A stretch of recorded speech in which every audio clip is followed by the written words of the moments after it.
Welcome to Saturday Night at the Movies. I'm your host, Glenn Holland. Tonight's movie is Stanley and Iris, directed by Martin Ritt and released by MGM in 1990. The screenplay was written by Ritt's frequent collaborators Harriet Frank Jr. and Irving Ravitch, who drew on material from British author Pat Barker's 1982 novel Union Street.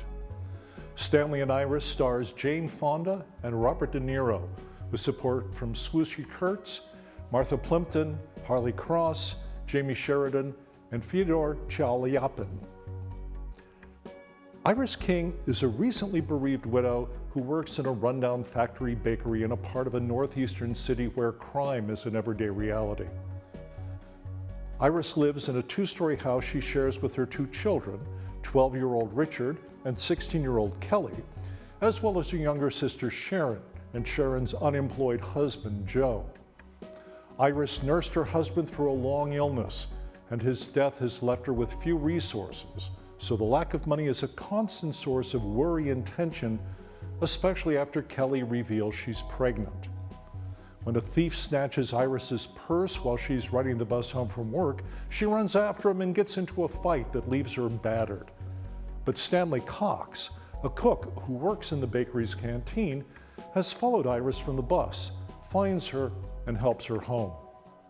A cautious friendship begins to develop between Iris and Stanley, who lives in a small apartment with his elderly father. Stanley has some odd ways of behaving, and Iris finally realizes that he can't read. When Stanley's boss later accuses him of changing invoices to defraud the company, Iris defends him by telling his boss Stanley is illiterate. But that leads to Stanley losing his job, and his life and his father's gradually unravels. After his father dies, Stanley is driven by grief and guilt to turn to Iris for her help in doing what he needs to do: learn to read. Director Martin Ritt was best known for films that dealt with social issues like intergenerational family conflicts, corruption, racism, trade unionism, and the Hollywood blacklist. Born in 1914 to immigrant Jewish parents, Ritt began acting after leaving college. He was a playwright for the Federal Theater Project during the 30s, later moving on to acting and directing with the Group Theater and the Actors Studio in New York City. After serving in the Army Air Force during the Second World War, Ritt directed for stage and television in the early 50s. His first work as a movie director was the 1957 film noir Edge of the City, starring John Cassavetes and Sidney Poitier. Ritt made several films with Paul Newman, including The Long Hot Summer in 1958, HUD in 1963, and Hombre in 1967. Ritt later directed The Great White Hope with James Earl Jones in 1970, The Front with Woody Allen in 1976, and in 1979, Norma Ray, the film that earned Sally Field her first Oscar for Best Actress. In the 80s, Ritt directed some romantic movies, including Cross Creek with Mary Steenburgen and Peter Coyote in 1983, and Murphy's Romance with Sally Field and James Garner in 1985. 1990, Stanley and Iris was his final film.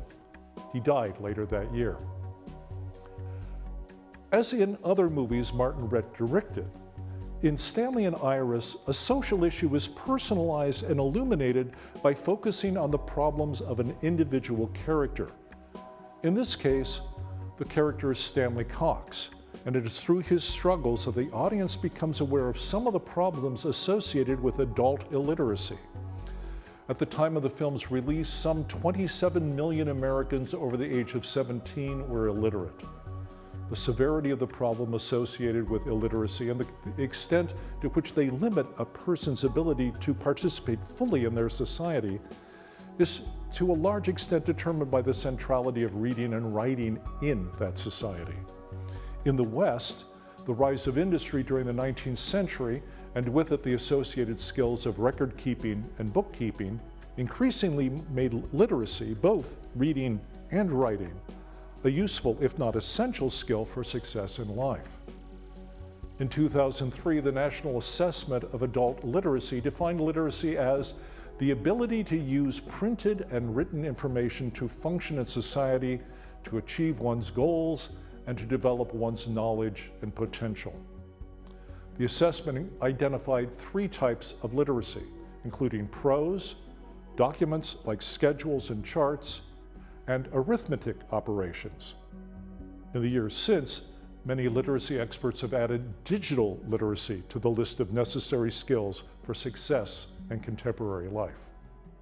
The screenplay for Stanley and Iris was written by Harriet Frank Jr. and Irving Ravitch, who also wrote Martin Ritt's 1979 hit Norma Ray about the unionization of a North Carolina cotton mill. Frank and Ravitch drew on material from the 1982 novel Union Street by British author Pat Barker. Most film adaptations deviate from their source material when transferring it from the page to the screen, but Stanley and Iris bears only a passing resemblance to the book that inspired it. Patricia Barker was born in Yorkshire in 1943 to a woman who served in the Women's Royal Naval Service and an unknown father. Raised by her grandmother, Pat showed academic process and in time graduated from the London School of Economics. Beginning in her mid-20s, she wrote 3 unpublished novels she later styled middle class. In a change of approach, in 1972 she completed Union Street, a novel made up of interconnected stories about 7 working-class women struggling to survive in an old industrial city in northeastern England. The book is gritty and unsparing, focusing on the weight of poverty and despair in the lives of women from a girl of 11 to a pensioner in her 80s. The strongest among them and their main source of support is a woman named Iris King. Union Street went from one publisher to another for 10 years, continually rejected because it was thought too bleak and depressing. It was finally published in 1982 by Virago Press, a British publisher specializing in books by and about women. Union Street was received with critical acclaim, although complaints about its setting and subject matter continued. A reviewer in the New York Times Book Review said Barker gives the sense of a writer who has enormous power that she has scarcely had to tap to write a first-rate first novel. What Frank and Ravitch took from Union Street in creating the screenplay for Stanley and Iris was the character of Iris King, her work in a factory bakery, and the prevailing difficulties of a family living from hand to mouth, although those were considerably downplayed in the movie.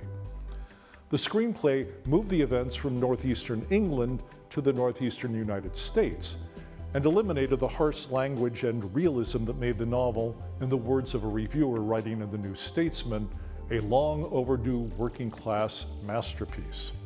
More significantly, Frank and Ravitch introduced the character of the illiterate cook Stanley Cox, who does not appear in the novel. Since Stanley, his troubles, and his eventual romance with Iris form the heart of the movie, it's no wonder Pat Barker has said the film bears little resemblance to her book. Stanley and Iris was shot on location in Waterbury, Connecticut and Toronto, Ontario. The cost of the film was $23 million, with Jane Fonda and Robert De Niro each receiving $3.5 million for playing the title roles. Unfortunately, the film was neither a critical nor a commercial success, grossing less than $6 million worldwide. The critical consensus was the story was episodic, with long stretches between Stanley's earliest encounters with Iris and plot threads like that involving Iris's sister Sharon and her abusive husband Joe just left hanging. Others were tied up too neatly, like Kelly's sudden wave of maternal affection after the birth of her baby, even though the film makes it clear that its birth has decimated her hopes for the future.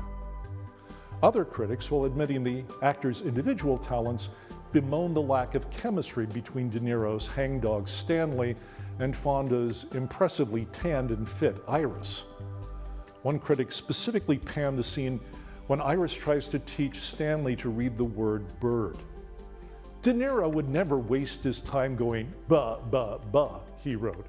He'd just fire off an expletive while Jane cools down with some stretches. That's the Fonda and De Niro I know. Robert De Niro was apparently unfazed by the failure of Stanley and Iris. He had reason to be.